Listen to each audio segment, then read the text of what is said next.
Dears welcome.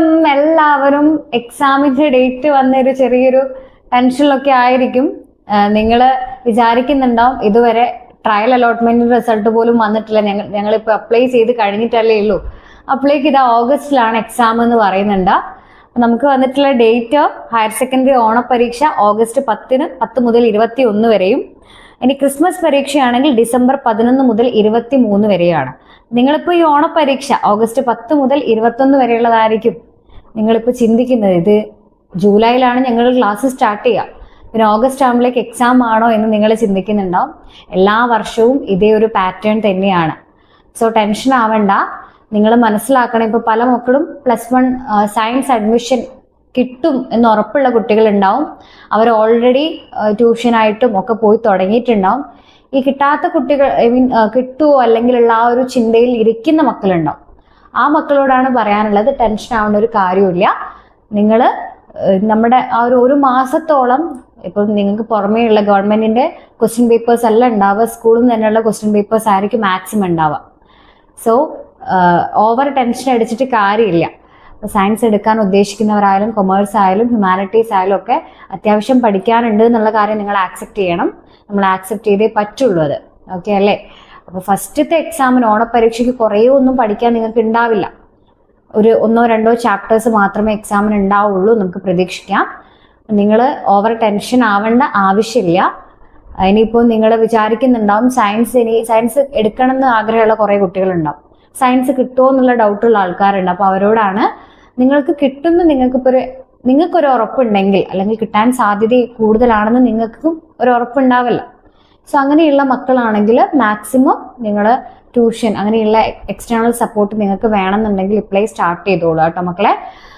ഇനി കൂടാതെ ഇപ്പം ട്രാൻസ്ഫർ, നിങ്ങൾക്കിപ്പോൾ ഒരു സ്കൂളിൽ അഡ്മിഷൻ എടുത്തു കഴിഞ്ഞ് ഞാൻ പറഞ്ഞിട്ടുണ്ടായിരുന്നു നിങ്ങളുടെ മുന്നേ ഒരു വീഡിയോയിൽ, നിങ്ങൾക്ക് ടെമ്പററി ആയിട്ട് അഡ്മിഷൻ എടുക്കാം. ഫസ്റ്റ് അലോട്ട്മെന്റ് വന്നു കഴിഞ്ഞാൽ സെക്കൻഡ് ആകുമ്പോഴേക്ക് നിങ്ങൾക്ക് എന്ത് ചെയ്യാം, ഇനിയിപ്പോൾ വേറൊരു സ്ഥലത്തേക്ക് നിങ്ങൾക്ക് നല്ലൊരു സ്ഥലത്ത് കിട്ടി, നിങ്ങൾ ഓപ്ഷൻസ് റീഅറേഞ്ച് ചെയ്തപ്പോൾ നല്ലൊരു സ്ഥലത്ത് കിട്ടി. അപ്പോൾ നിങ്ങൾക്ക് ഇഷ്ടപ്പെട്ട സ്ഥലമാണെങ്കിൽ അവിടേക്ക് നിങ്ങൾക്ക് മാറാം. അങ്ങനെ ഒരു ചാൻസ് ഉണ്ട്. അല്ലാണ്ട് തന്നെ നിങ്ങൾക്ക് ഇപ്പോൾ നിങ്ങൾ ഒരു സ്കൂളിൽ തന്നെ നിങ്ങളിപ്പോൾ കൊമേഴ്സിലാണ് ഇരിക്കുന്നതെങ്കിൽ സയൻസിൽ സീറ്റ് ഉണ്ടെങ്കിൽ നിങ്ങൾക്ക് സയൻസിലേക്ക് പോകാൻ പറ്റും. അതും ഒരു സാധ്യതയാണ്. സോ വളരെ ടെൻഷൻ അടിക്കേണ്ട ആവശ്യമൊന്നുമില്ല. നിങ്ങൾ കൊമേഴ്സ് ആയാലും സയൻസ് ആയാലും ഹ്യൂമാനിറ്റീസ് ആയാലും ഏത് കോഴ്സ് ആയാലും അതിൻ്റെതായ ഇമ്പോർട്ടൻസ് ഉണ്ട്. ആ ഒരു ഇമ്പോർട്ടൻസ് മനസ്സിലാക്കുക. ടെൻഷൻ ആവേണ്ട ഒരു ആവശ്യമില്ല. നിങ്ങൾ ഈ ടൈം ടേബിൾ കണ്ടിട്ട് അയ്യോ പലരും അവിടുന്ന് ഇവിടുന്ന് ഒക്കെ പറയുന്നുണ്ടാവും, മോനെ എന്ന് പറഞ്ഞാൽ ടെൻഷൻ ആക്കുന്നുണ്ടാവും, മോനെ മോളെ പഠിക്കണ്ടേ എന്നുള്ള രീതിയിൽ. ഒരു ടെൻഷനും വേണ്ട. നിങ്ങൾ ആ ഒരു സ്കൂളിൽ എത്തിക്കഴിഞ്ഞ് ജൂലൈ തൊട്ട് നിങ്ങൾ അതിനനുസരിച്ച് പഠിക്കാൻ തുടങ്ങുക. ഇപ്പം നിങ്ങൾ ഈ ഒരു അലോട്ട്മെന്റിന്റെ കാര്യങ്ങളൊക്കെ പ്രത്യേകം ശ്രദ്ധിക്കുക. ഇനി ട്യൂഷനൊക്കെ പോകുന്ന മക്കളുണ്ടെങ്കിൽ അത് കണ്ടിന്യൂ ചെയ്തോളാം. സയൻസിന്റെ ബ്രിഡ്ജ് കോഴ്സിന്റെ കുറച്ച് കാര്യങ്ങളൊക്കെ മിസ് ചെയ്ത് തരുന്നതായിരിക്കും. പിന്നെ ബാക്കിയുള്ള സബ്ജക്റ്റിൽ നിങ്ങൾക്ക് എന്തെങ്കിലും സപ്പോർട്ട് വേണമെങ്കിൽ എന്നെ കൊണ്ട് ചെയ്യാൻ പറ്റുന്നതാണെങ്കിൽ ഞാൻ ചെയ്തു തരും.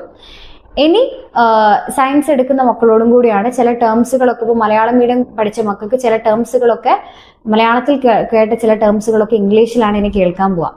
സോ അതിൻ്റെ ചെറിയ ചെറിയ പ്രശ്നങ്ങളൊക്കെ ഉണ്ട്. അതൊരു ബ്രിഡ്ജ് കോഴ്സ് അറ്റൻഡ് ചെയ്ത് കഴിഞ്ഞാൽ അത് നമുക്ക് ഓക്കെ ആക്കാം. ഓക്കെ അല്ലേ? സോ എല്ലാവരും നല്ല ഹാപ്പി ആയിട്ട് തന്നെ ഇരിക്കാം. ഏത് കോഴ്സായാലും നിങ്ങൾക്ക് പഠിക്കാൻ പറ്റും എന്നുള്ള മനോഭാവത്തോടെ മുന്നോട്ട് പോവുക. ആക്സെപ്റ്റ് ചെയ്യാൻ പഠിക്കുക. നമുക്ക് ഇനി അങ്ങോട്ടേക്ക് അങ്ങനെ തന്നെയാണ് എന്ന് നിങ്ങൾ മനസ്സിലാക്കണം. നമുക്ക് പഠിക്കാനുണ്ട്. സോ ഹാപ്പി ആയിട്ട് ഇരിക്കുക. വിഷമിക്കൊന്നും വേണ്ട. ഡേറ്റ് വന്നു എന്ന് വെച്ചിട്ട് ഓവർ ടെൻസ്ഡ് ആയിട്ട് വെറുതെയാണ് കേട്ടോ. നിങ്ങൾക്ക് എന്തെങ്കിലും ഡൗട്ട് ഉണ്ടെങ്കിൽ നിങ്ങൾക്കൊന്ന് കമന്റ് ബോക്സിൽ ചോദിക്കാം. എന്തെങ്കിലും ഡൗട്ട് ഇതുമായി ബന്ധപ്പെട്ട് എന്തെങ്കിലും ഡൗട്ട് ഉണ്ടെങ്കിൽ ഓവറായിട്ട് നിങ്ങൾ ടെൻഷൻ അടിക്കേണ്ട ഒരു ആവശ്യമില്ല. നിങ്ങൾക്ക് ഇനി എന്തെങ്കിലും പ്രശ്നങ്ങൾ ഉണ്ടെങ്കിൽ ഞാൻ എൻ്റെ ID ഇവിടെ കൊടുക്കാം, ഇൻസ്റ്റഗ്രാം ID. അപ്പോൾ നിങ്ങൾക്ക് ഇതിൽ എന്ത് ചെയ്യാം, എന്നെ കോൺടാക്ട് ചെയ്യാം. അപ്പം നമുക്ക് പേഴ്സണലി സംസാരിക്കാം ബുദ്ധിമുട്ടുകളൊക്കെ ഉണ്ടെങ്കിൽ. ഓക്കെ മക്കളെ, അപ്പോൾ താങ്ക് യു. അടുത്ത വീഡിയോ ആയിട്ട് നമുക്ക് കാണാം.